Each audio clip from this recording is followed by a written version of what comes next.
Welcome to the Kevon Lee Show, where growth isn't motivational, it's intentional. All right, so I have a very special guest here today. I'm excited for this one. This is my dad, my father, the legend, the myth himself, Mr. Kevon Lee.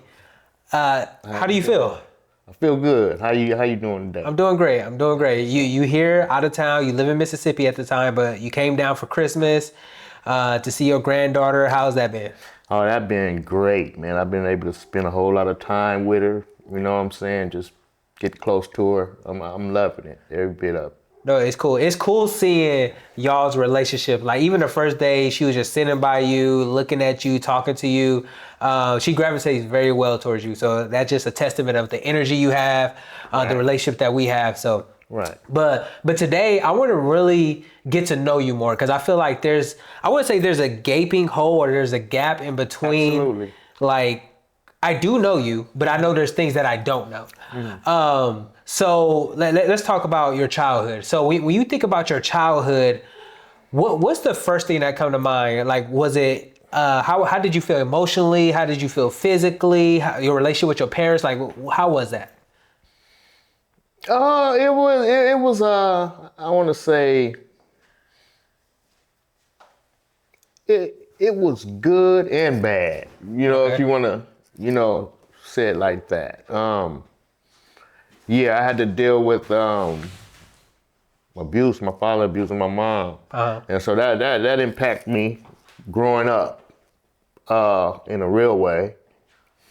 Yeah, so that was deep for me.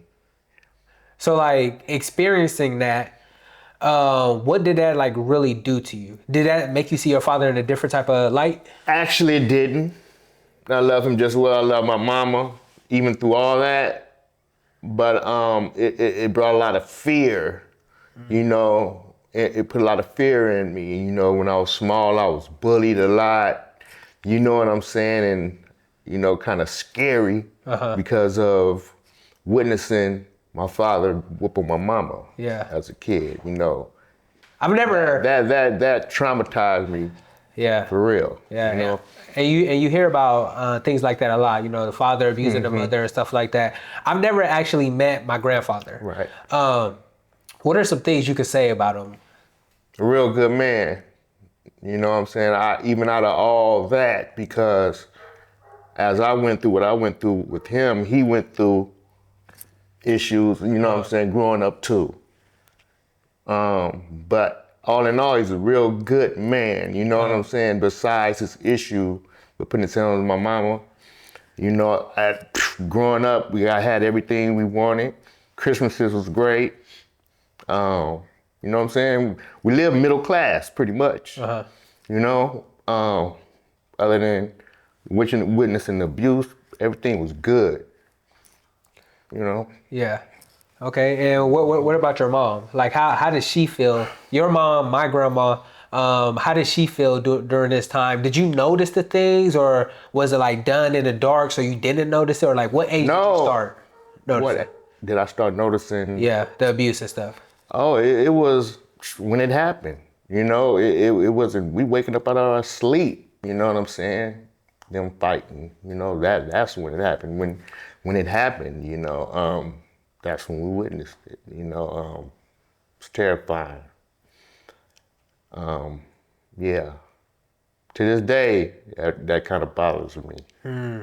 I mean, so I grew up with grandma, and it's funny because I forgot who said it. I used to have to see her, go through the black eye thing and crying and stuff, as a kid, that hurt. Stuff like that. She was going through it. She left me 2 times and came back, hoping things would change, I guess.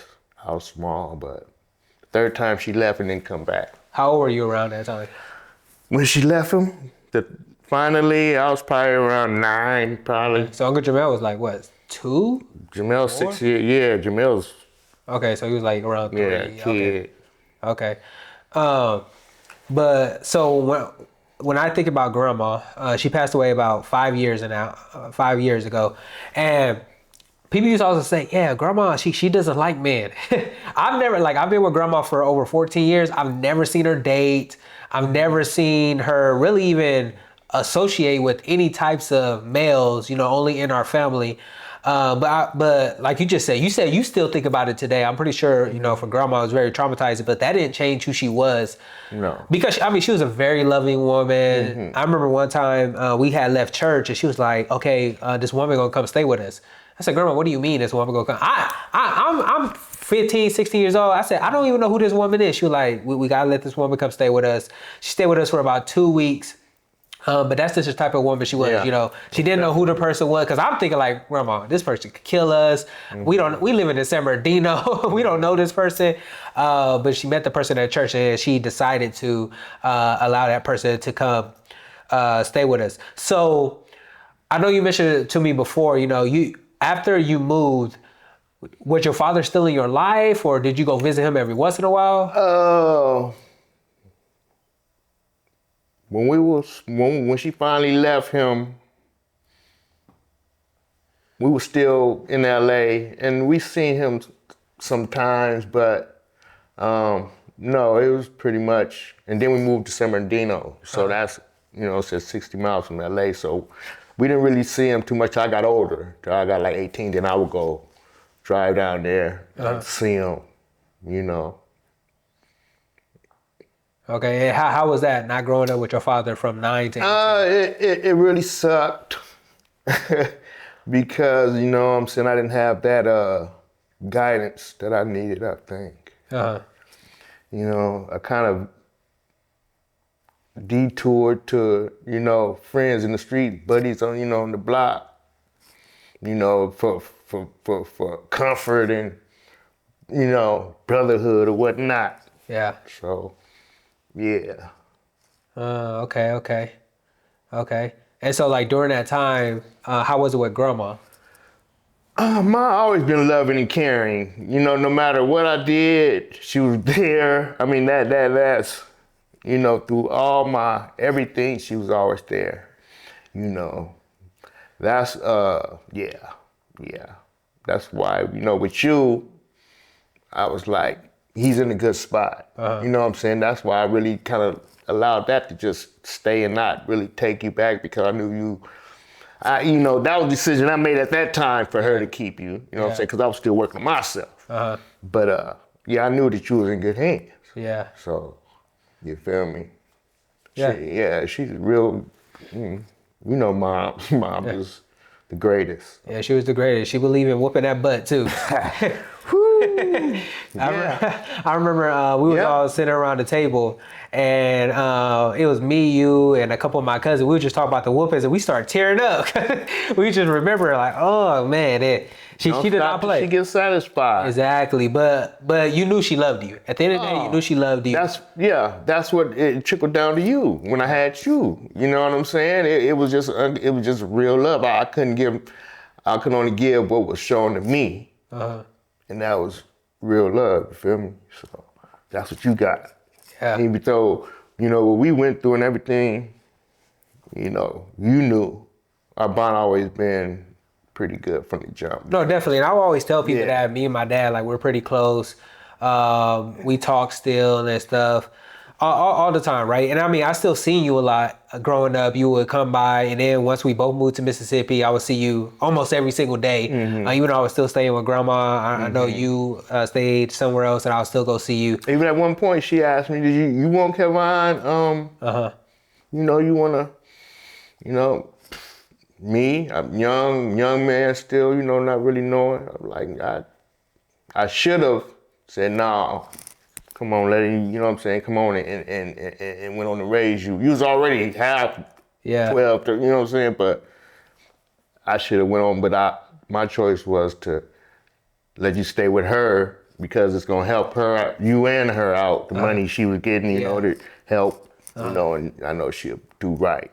Yeah. You know what I'm saying? But, that's spoiled milk, you know what I'm saying, about me and what I could have done, should have done. At the end of the day, what happened is you here. So that was the plan. Hey, I mean, You know what I'm saying? Everything fell in place regardless. I was gonna say everything happened for a reason. Like Right. we're sitting right here recording this. Right. We have a good relationship, even after her passing. So I mean, you made the right decision, and I know at the exactly. moment, At the end of the day, exactly, everything was for the good. exactly. And she, like you said, you had that fear with your dad. I had more of a healthy fear with my grandma. It's like I didn't want to disappoint her in any type of way. So I made sure my grades were good. I stayed out of trouble. I just wanted to make her proud. I wanted to make you proud, of course, and just follow the right direction and stuff. But yeah, so let's talk a little bit about grandma. Okay, so because I talk to my wife about this all the time. I'm like, man, she passed away when I was 22. So if I live to like 70, 80 years old, that's another 50 to 60 years without my grandma. She passed away when you were about 50 years old. How did that impact you? Oh, it really didn't. Yeah, man. How can I say it? Hey, it was very impactful for her not to be here. You know what I'm saying? That's the greatest woman alive in my life. But when she passed, I was cool. You know what I'm saying? It really shook Pooker. Yeah. And but I was comfortable. You know what I'm saying? With it, knowing she's in a better place, and knowing what I know now, it was fine. It was a cool transition with me. Okay. You know what I'm saying? Yeah. I mean, and that's how I felt too. The first time, I found out she was sick, I was crying and stuff. And I've never seen that. Yeah, I didn't want anybody to see me cry. I didn't want anybody to see me cry. You know what I'm saying? Everybody else have, but I haven't. I rarely cry. Even Sienna probably only see me cry like 3 times. And 2 of them is when grandma, of course, was sick. She passed, and the other time is when she was giving birth. So that's probably the only time she ever seen me cry. But yeah, I mean, when she passed away, it was devastating to me. 'Cause I remember you called me. You was like, "Hey, how you doing?" I told you how I was doing. You was like, "Yeah, grandma, she's not acting herself. Maybe you should come down here and just help her get back in her spirits." Like the convo was something like that. And I remember talking to you. I said, "Look, Dad, this is why I was in college. I was like, I'm broke. I can't get down there." But anyway, the next day I called her and I could just tell something wasn't right. And so I know you sent me the money so I could fly down there. And then when I got down there, she was already in the hospital, and that's when they told us, she had pancreatic cancer. And it really didn't shake me because I'm thinking like, this is the strongest woman in our life. We don't watch this woman, you don't watch her go through abuse. I don't watch her move from state to state, always love each other, loving people, all types of stuff. But when the doctor said that you had pancreatic cancer, it had spread into your liver, and there's nothing we could do about it. That's when it really shook me, because that's when it really went into my brain saying, okay, she might not make it through this. And that was hard. Yeah. That was hard. But I know she seen that we loved her. We was with her by her bedside every single day. Let me tell you something. She wanted to go first before anybody. So she was happy with that. Yeah. Let me tell you. She didn't want to witness me dying, Pooker, nobody. Yeah, I know that she would wanted have to tore go her apart. before, so. Yeah. You know what I'm saying?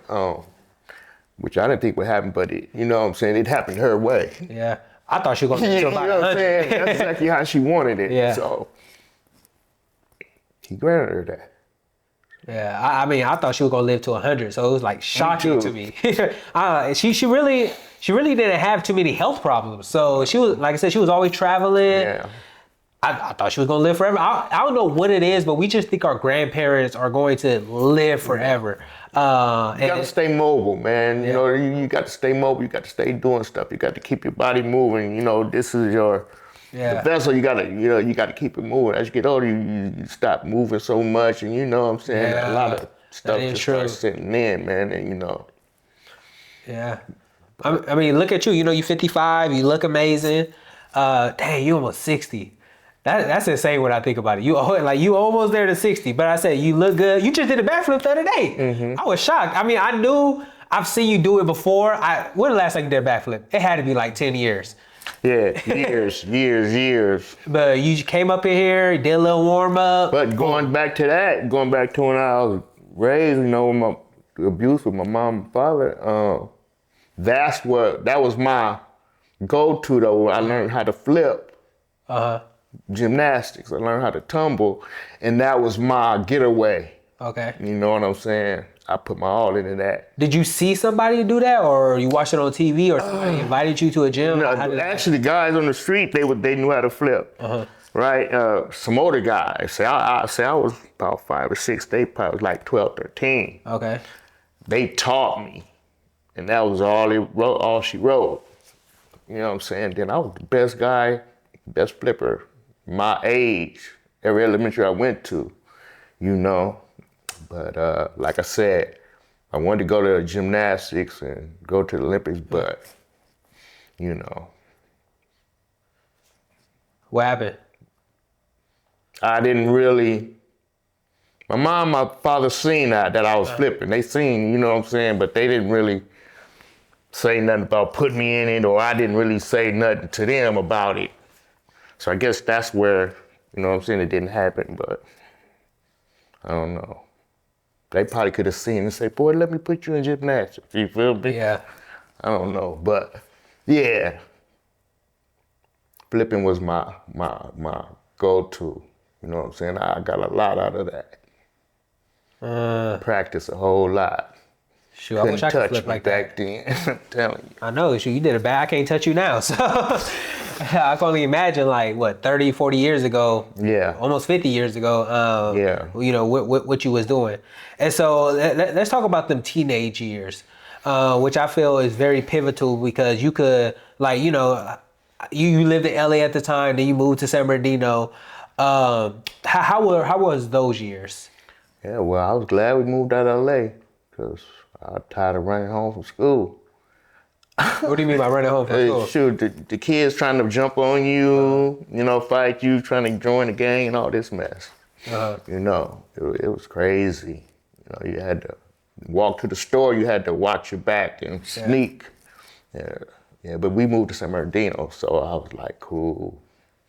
But San Bernardino is pretty much where I grew up my teenage years. And I was out there, man. I didn't have no brother. I didn't have nobody. So I was I turned to the streets and I was hanging out in the streets. Yeah, drinking, smoking, doing all that. You know what I'm saying? Mm-hmm. So now that you are older, well, before I get there, it's funny because you was like, yeah, in LA, you had to look over your back, even going to the gas station. I mentor a lot of kids in LA, they gang affiliated, these kids, some of them are serving time for attempted murder, robbery, whatever the case is. Right. And I said, I don't know how that feels to actually go to the store and have to look over my shoulder. Cause you see where we live, I live in a very safe neighborhood.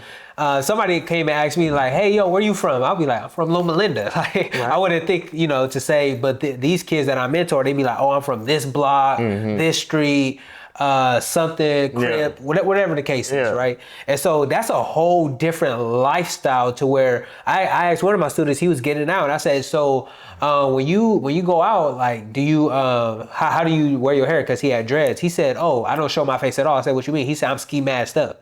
So he wear a ski mask everywhere he goes because it's dangerous out there. There's people out there that want to kill him. There's people out there that are after him. And so, okay, back to where I was going to go to.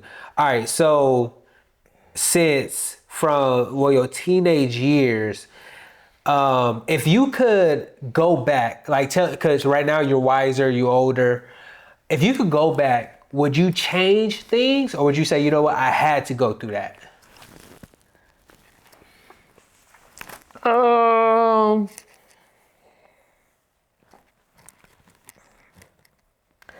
What I've learned as of today, what I've been through today and where I am now, it was meant for me, good or bad. You know what I'm saying? What happened through my life, the path that, where I'm standing here today, everything that happened, the highs and the lows, was my path, regardless. Yeah.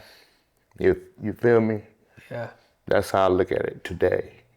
You know? I mean, you have 100% success rate because you made it through all that. You get me? Whatever the case was. Right. Self-earned, like I was talking to your wife. You know, everything that I've accumulated is all self-earned. You know, my knowledge, my wisdom. You know what I'm saying? I walked through the fire, I walked through everything. No help. You know, I did the homeless thing. I didn't have to be homeless, but I made that bed, so I decided I'm gonna stay in it and go through it. That's how my life was. Yeah. You know what I'm saying? Everything that, if I made it a negative, I went through it and dealt with it. You know what I'm saying? Yeah. And that made me who I am today. Okay. So I know grandma was in your life.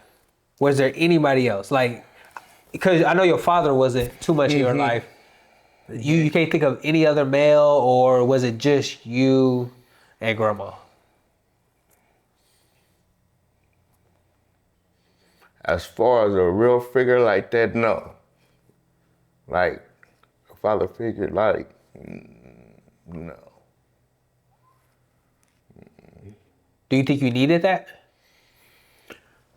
Of course. I think we all needed it, you know what I'm saying? But yeah, still, like I said, my path was laid out for me. You know what I'm saying? Okay. No. It is what it is. Yeah. Like I said, you made it through it. So Exactly. You know what I'm saying? it would have been cool to have one though. What? Like a father, well, your father more in your life and stuff like that. Right. Yeah. I always think to myself, man, how was he? I've only seen one picture of him. I got a couple pictures of him. Didn't I see a couple pictures of him? You sent me one. It was like you and him, and you was young. You had to be maybe 2. Nah, 3, he was like about 12, 10, 8. I got a picture of it, so I'll show you after. But and he had an afro, so dark skinned, yeah. Yeah. I don't know what I imagined in my head, but Yeah. I don't know. So it was a shock when I see it. Yeah. But no, that's pretty cool. I wish I would have had man. I know he passed away. I had to be like 12, maybe 11, 13, somewhere around I there. was in Salvation Army. I think it was 2009 when he passed. Okay, so I was like 11. Okay. Something like that. I thought you was in Mississippi at the time. He was in, who, me? Yeah. I was in Salvation Army. When he passed away? Yeah, I was Okay. in Salvation Army. And he lived in what, Tennessee? Florida. He lived in Florida. Okay. And so there's a whole side of his family. Do you talk to them? No, that's part pretty much his side of the family. We went and seen him when I was young, and you know, we met his sister, and you know, my grandma. You know, I've seen my grandma's stuff in a couple times, but that was it. It wasn't like no. Every year I've seen him, it was spread apart. Did you talk to him a lot while he was alive? Who? Your dad. No. Nuh-uh. I didn't like as far as calling and talking to him. No. The times I would get up and go see him, that was pretty much when I talk to him when I go see him. You know what I'm saying? You know how when we're young, we think we know everything, so you don't even call him pops because you think you know everything. Yeah. You know, which was a bunch of bull. You know, but, So I remember you told me a story. Can you tell the story about how you had, I don't know, some nachos in your hand or something? And how did that make you? Well, Pops, man, you know, he's from the Army, man, and he's real disciplined, and you know, I guess he's seen that I was kind of through watching him beat my mom and stuff. I was kind of like a little scary, you know what I'm saying? I was fearful, you know what I'm saying? I don't know, Pops, but he was gonna get that out of me, whatever it was, right? But yeah, I was eating, I made some food, I was on the porch. You know what I'm saying? And he came out there on the porch and he slapped my plate out of my hand, you know what I'm saying? And pretty much was talking like, get your own type, you know what I'm saying? So it was like, his food basically that you made? Yeah, he let me, you know what I'm saying, let me know, you know, get your own. Oh man, and you was already like what, 18 at this point or something? Yeah. You know what I'm saying? When I look back, I didn't have nothing. Yeah. You know what I'm saying? I'm grown, but see, we were separated, and by me coming back to him at that age, it's a difference. You know what I'm saying? He didn't get to raise me, so I'm like kind of like you know what I'm saying, in my own thinking how I think, and it's kind of clashing. You know what I'm saying? Oh yeah. So Didn't he like leave you at a gas station one time too, or a store, and he made? yeah. He we didn't make we was taking too long to order. He's like a quick, you know what I'm saying? You should know what you want. If you go to McDonald's all the time, you should know what you want. He's that type of guy. And we were taking too long, you know what I'm saying? He left us there. We walked all the way, about 5 miles, 6 miles walked. Oh man, he was not. So he didn't even come get y'all. No. Or just say, hey, like next time I'm really going to leave you. That was the one and only time. Mm-hmm. Oh man, and your dad used to whoop you too, back when you were a kid. Till you peed on yourself. You never whooped me before. I'm saying that goes from that, man, trauma that I went through. None of your Anthony, Dwayne, none of them, I didn't put my hands on none of my nieces and nephews or you, or you know what I'm saying? Yeah.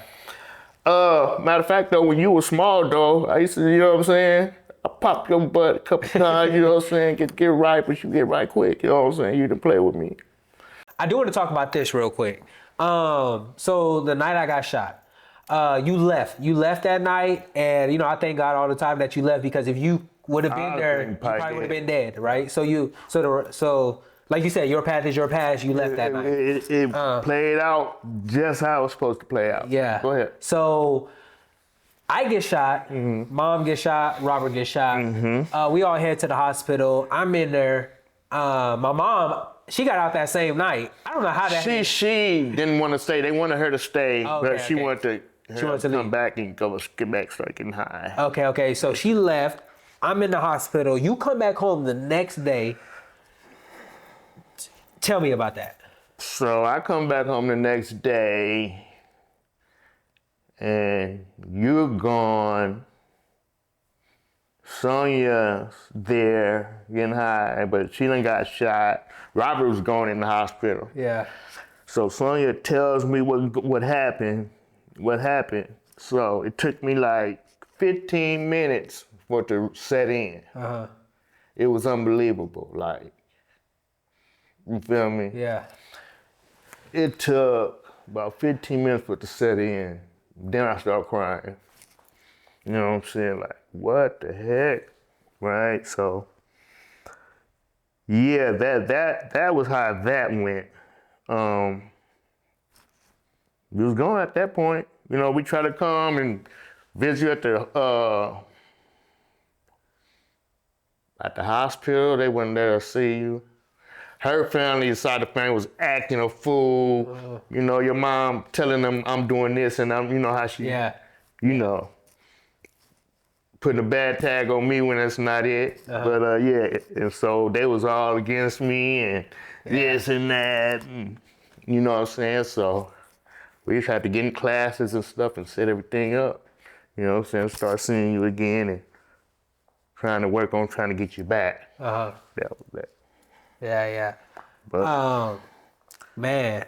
Yeah, that was crazy. Going through something like that really, changes you. Because as a father, I know it was devastating. Because you didn't know if I was alive. You didn't know what happened. You just came back. He was gone. And it was, you know what I'm saying? But like I said, I wasn't there. But I take responsibility in the sense of understanding cause and effect, meaning that if we weren't doing what we were doing in the first place, she wouldn't have been out there getting a guy and trying to get money. Yeah. You know what I'm saying? And you feel what I'm saying? Everything so you know what I'm saying? If we weren't doing what we were doing, if I wasn't allowing her to continue doing what she's doing, and if we wasn't on drugs and doing crap anyway, that never would have happened. So I accept responsibility in that sense. Yeah. You know what I'm saying? No, that is like one thing that you always do. You always say, I mean, it happened. We made bad decisions. It is what it is. But again, like what, that was 20 something years ago. You guys are both doing better. Not on the streets, not doing drugs. Living your life. You're doing an amazing job now, and I mean, I always commend you for that because you could have been doing the same thing, right? Mm-hmm. But you changed it. Yeah. I work with a lot of students who have parents who are like, say, on drugs, or I work with parents who have actually been on drugs and or on the streets, whatever the case is, right? Mm-hmm. And addiction is hard to break. Sometimes, and correct me if I'm wrong if you feel different, addiction can sometimes be stronger than the love that you feel for people.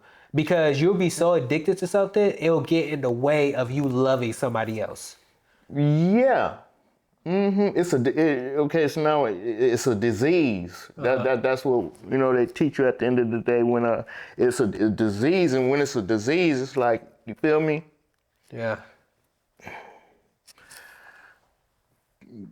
But like I think that's a kind of cliche. Like, you know what I'm saying? Even though I think, even though, you know what I'm saying, the parents or whatnot do this or that, and I still think they love their kids, even though they don't, you know what I'm saying, comply or you know what I'm saying. It's just that disease is just doing it. You know what I'm saying? Yeah. I mean, I've always said, like, I feel that my parents love me. It's just that the cards didn't play right. Mm-hmm. You know what I'm saying. That addiction is. Yeah. Mm-hmm. I mean, even so now I want to change the lens of how I feel, right? Mm-hmm. I always want to see how you feel. Can I finally get it? Yeah. You know what I'm saying? Go ahead and shoot your resentments, man. No. Honestly, I'll leave. You know what I'm saying? Let's get out the way. I feel everything happens for a reason, right? So now that I'm older, I start to realize that, when you're younger, I really had more anger towards my mom.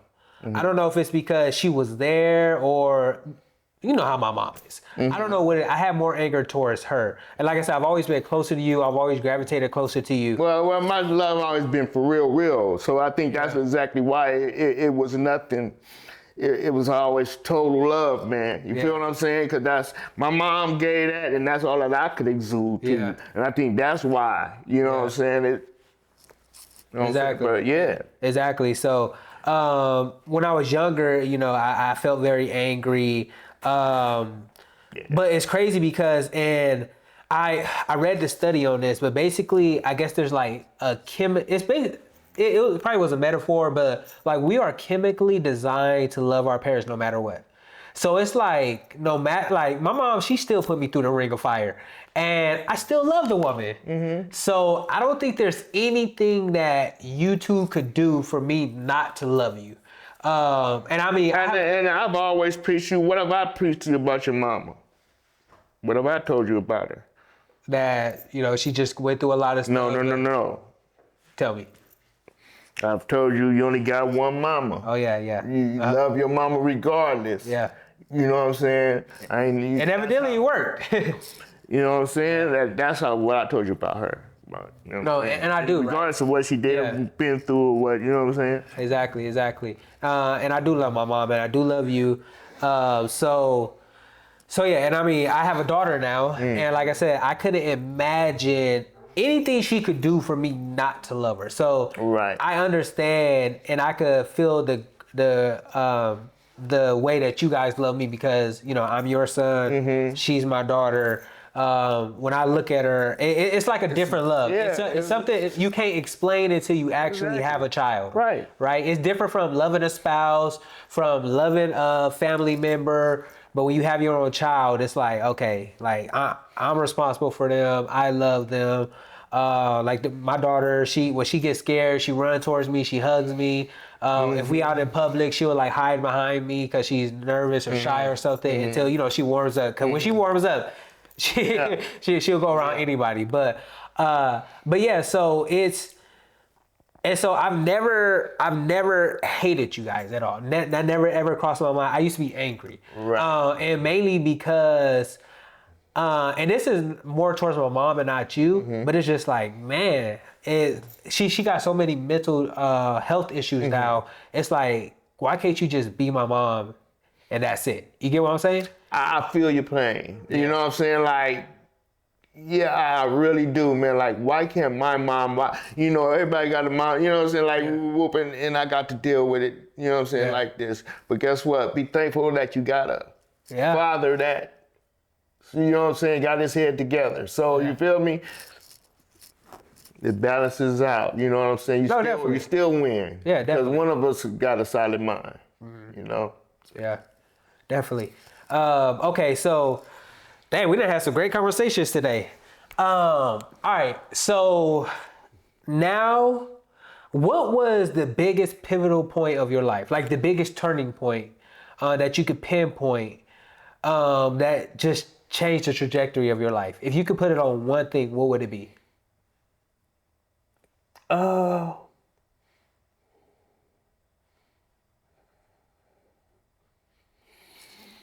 When I say, man, what can I say? What can I say?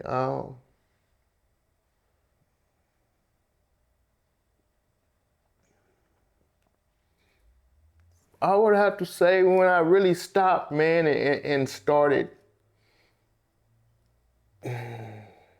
looking into my culture, bro, my history, you know, Black history and my culture and stuff like that, and spirituality, you know what I'm saying? That's pretty much when my life changed. You know what I'm saying? I started looking within and working on self. You know what I'm saying? And I got... How long ago was that? I'll say like 10 years ago. Okay. Or a little bit more. And you know, and the awakening and the pivotal point, like when I awakened, it was like I had an overwhelming feeling of life, of oneness. You know what I'm saying? A connection with nature. You know what I'm saying? A respect for all life. You know what I'm saying? That means from bug to anything that's created that the Most High created. You know what I'm saying? You feel a connection to. Okay. You know, and that was when things changed for me. Okay. Okay. Now let me ask this. I know prior to that, you had got clean. You moved to Mississippi. You got a great job, great career there. What made you make that shift? Because I remember when you got on the Greyhound, you drove. From here to Mississippi shift? Yeah, and also like getting off the streets, leave all that stuff behind. What made you want to say, you know what, the time is now? Well, when I left San Bernardino, I was in Salvation Army. And I just wanted to leave San Bernardino behind. You know what I'm saying? I just wanted to leave San Bernardino. It was just a spot that was just negative for me. Like I couldn't seem to shake it. I had to leave San Bernardino. But, you know, then I went on to Mississippi. And what was your question again? Like, what made you make that shift?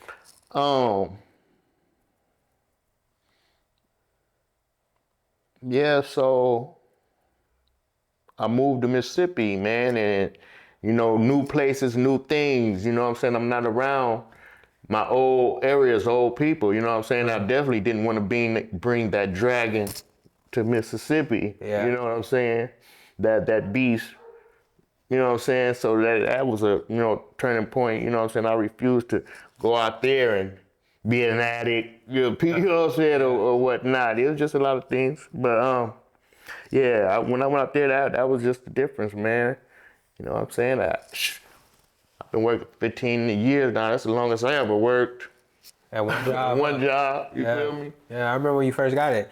I had to be, like I said, I was 11 or 12.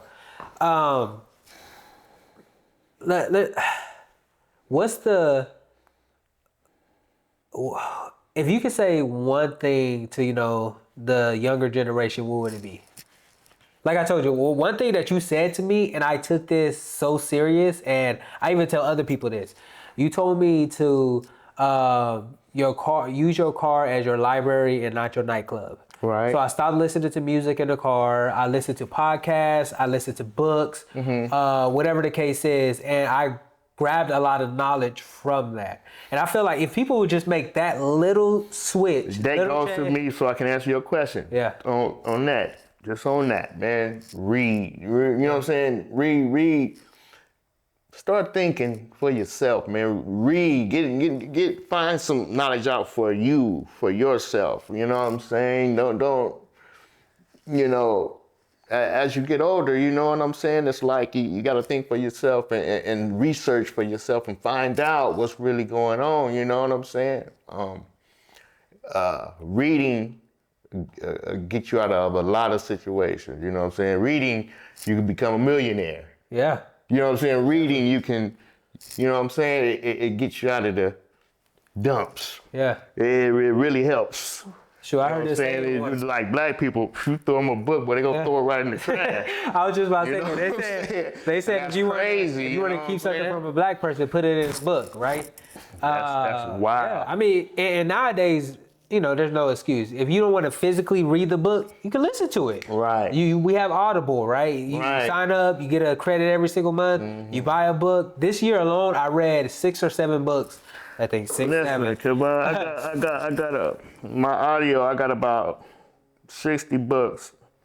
I done read them all. 60 books? Yeah, I done surpassed 2,000 hours a long time ago. But let me, like, here's some of the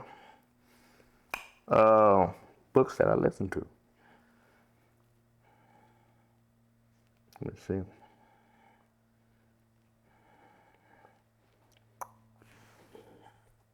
Okay. Psychocybernetics, The Secret, Becoming Supernatural, Outwitting the Devil. I read that one before. The Way of the Superior Man. Neville Goddard, The Complete Reader. Hermetic Philosophy. You know, Guide to Investing for Beginners. The Warrior's Meditation. Wealth Mindset.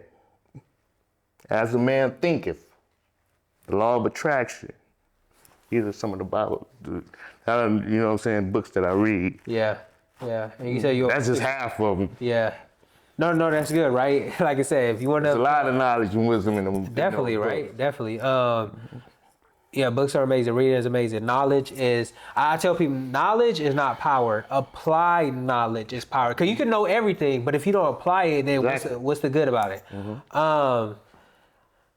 I really enjoyed having this conversation with you. I feel like, you know, learning a little bit more about you and what you think. And like I said, I've never had a question if you ever loved me. Of course, I know that. Without a doubt. Yeah. You know, so tell me you love me. I love you, man. I love you, son. That's why I get on you like I do. Yeah. You know? And I hope I'm making you proud. Absolutely. Good. I'm working hard. You drew it up just how I prayed it. You feel me? Hey. You know what I'm saying? Real talk. Yeah, hey, work hard and something good will come out of it. I always say that if you put in the work, something good will come out of it. So. And that's real talk. Yeah. And like you got that decision to make. You feel me? A conscious decision. Yeah. I don't care. You can't bring it out the sky. You can't. The only thing that's gonna change when you make that conscious decision too. Yeah. Period. You know what I'm saying? Hey, life comes down to choices and decisions, definitely. And the mindset is very powerful. So thank you again. This was a great episode. I think that the people who listen to this episode will know a little bit about you. They never seen your face before, so now your face is about to be plastered on everything. So be ready for that. But I really enjoyed this, and thank you so much. Yes, sir. Absolutely. And that's it for today. Thank you so much for watching the Kevon Lee Show. And remember, it does not matter. Keep striding forward.